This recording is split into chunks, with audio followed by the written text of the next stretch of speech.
Hi guys, thanks for staying with us on Astro Awani. My name is Syed Fardino Omar and you're watching in Realty. Now in this first segment, we talk about stuff that matters, and today it really matters what we're going to talk about. And as much as it pains me to talk to this person that I'll be speaking to today, but we must, because there's so much we can learn from him. You see, he's got a book. It says WTF. Now get your mind out of the gutter. It is not the F that you think it is. It is something else. 23 properties by 30. A story of what to find, when to find, and where to find it. 23 properties by the age of 30. His name is Faizul Rizwan. Faizul, thank you so much for joining me. I didn't know, pleasure. 32, no property yet. Basically, I just started buying the moment I could afford it, meaning the moment I got a job and the moment I was confirmed. And I started looking for my first property. The first property that I bought, I bought it literally with only 2,000 cash of my own money. I borrowed the rest. Okay, I used credit cards. I borrowed from my, ex-girlfriend those days. Now my wife, hi honey. So then it started from there. Right, I see. So you've built your portfolio over the last several years. Yes. Well, definitely well under a decade to include at least 23 properties. Correct. Okay, if I were to ask you the 1, 2, and 3 or the ABC of doing this, Right. simplistically, what would it be? I think it's all about doing your homework. For me, I wasn't born from privileged family, so I don't have much money to start with. I started with 2,000. As you can see, I'm a very, average person. I don't come from the, property industry. I'm not an agent, so you have to find all these deals on your own. So the only thing that I think was a bit of my advantage is that I'm a thick skin guy. I don't mind asking questions if I don't know it. I ask stupid questions, I was very active in the internet forums, ever since way before I bought my first property.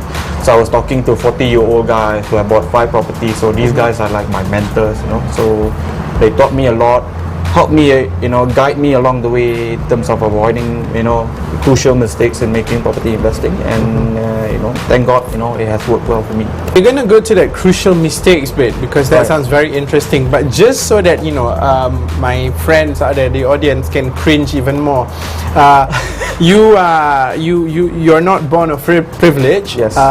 You actually have a day job, a very regular day job, yeah? Yes, I'm actually a sales manager in an MNC as of today. I invest on the side.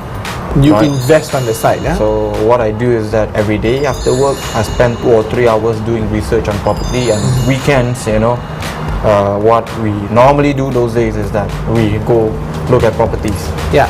Right. And so now we still do today, that? Yeah, I still do that. Okay. I still have a day job. I still kept my day job.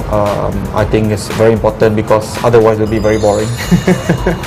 So we all scrolling the internet several hours a day. Yes. And I still do it on the sideline every day without fail. I normally spend about at least an hour to research, on properties, monitor some of the properties that I bought. What's their performance like? Try to look for any red flags if there's any, and then for example, for properties like this, look for indicators of when to sell. You mentioned red flags, so we're going to talk about some of the things that one should definitely look out for. So what are the key findings that you can tell us about today?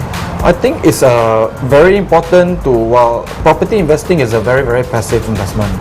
Okay, that will mean I do not need to monitor my property every day. It's not like stock. Stock is very exciting. Yeah. I watch my stock price today at this price, tomorrow is going to be a different price. Yeah. For this place, you watch today is the same price, tomorrow is the same price, next week is the same price, 6 months later it's probably going to be the same price. So it's very passive. But what we need to look for basically is to look for if you are eyeing on a property, you need to diligently look at, for example, advertisement from the particular property. For example, the ZES. So every day you look at ZES, potentially buyers or agents who might want to put a unit slightly below market for sale. Right. So what do you do when you find that? Call them up, arrange for viewing, and then the fun part starts negotiating. Okay. And out of these 23 properties that you've owned, do you still own all of them, or is it buy and sell, buy and sell, buy and sell? No. Theory here is that if you want to buy quite a fair bit of property or you want to build a portfolio, you need to my theory has always been buy, sell, buy, sell, buy, sell. Okay, explain. So, for example, you buy 3 properties. We only have so much money, right? As an employee, we are not, in business. Unless you're rolling in money lah, kan? Correct. Yeah, which we're not. I'm not at least. So I don't know about you, but I'm not. So we have a regular day job. There's only so much we can save. So, for example, if the property like this one, when I bought in 2009, I bought it for 232,000. Right, 6 months ago I got an offer for 460. 2 months after the completion of this property. So at that point of time, I measured. Look, it kept the property and rent it for about 1,008 per month. It's not going to be worth my while, or it's going to take me quite a fair bit of time to build that 1,008 rental to the 230,000 profit that I could cash in. Yeah.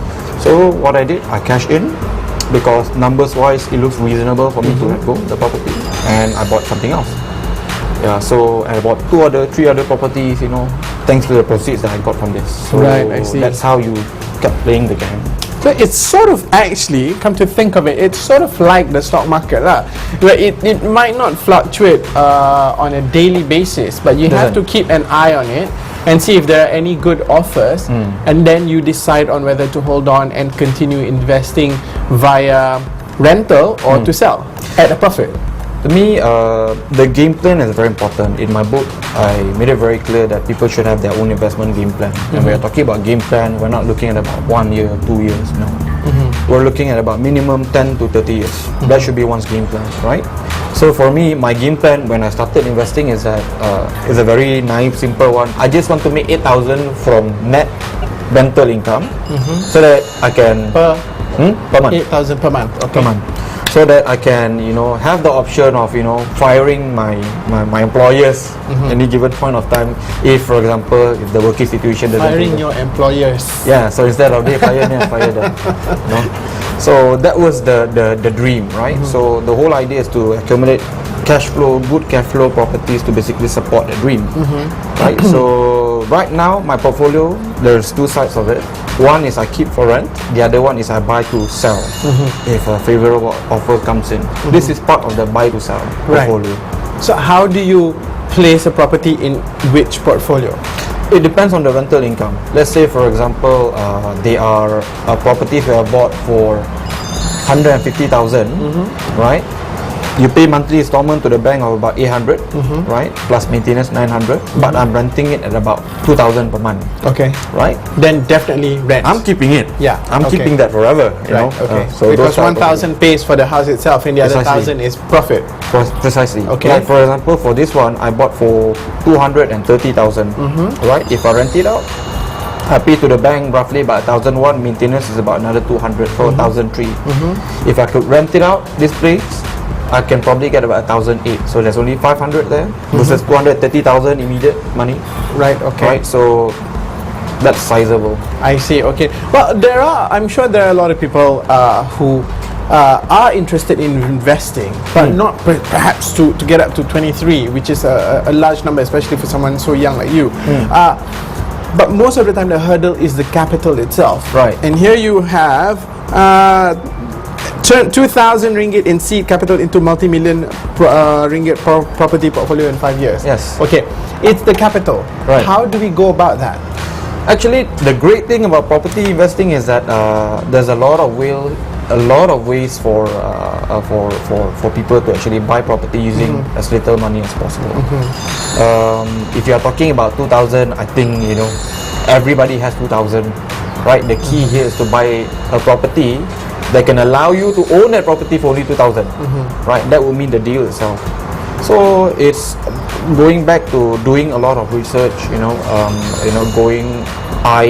buying property below market value so that you can only use as little cash as possible. And like for example, yesterday we actually coordinated for about 40 investors, very young people below 30, to actually buy their first home. They don't even need to put a single cent for the property. So deals like this, they still exist. We just have to know where to look for it. Right. Get to know the right people who can actually link you to these deals. It's nothing unique. It's just that you don't even have to pay. Right. Okay. Like for example, all these deals, the one that I share, I just post it on Facebook, and then I have strangers PMing me, "Hey, Faisal, I want." So let's go and have a look. So that's it. Okay, so we can find out more in this book, which Yes. is readily available in the bookstores, Yes. and also perhaps to find you on Facebook, you said? Yes, please. And to You find know, out you can actually email me or if you have any questions, or my Facebook email is right to Faisal at gmail.com. Got it. Okay. Faisal, thank you so much. Pleasure. Very inspirational. I you. hope to be like you one day. Huh? But I passed the you'll be 32. better.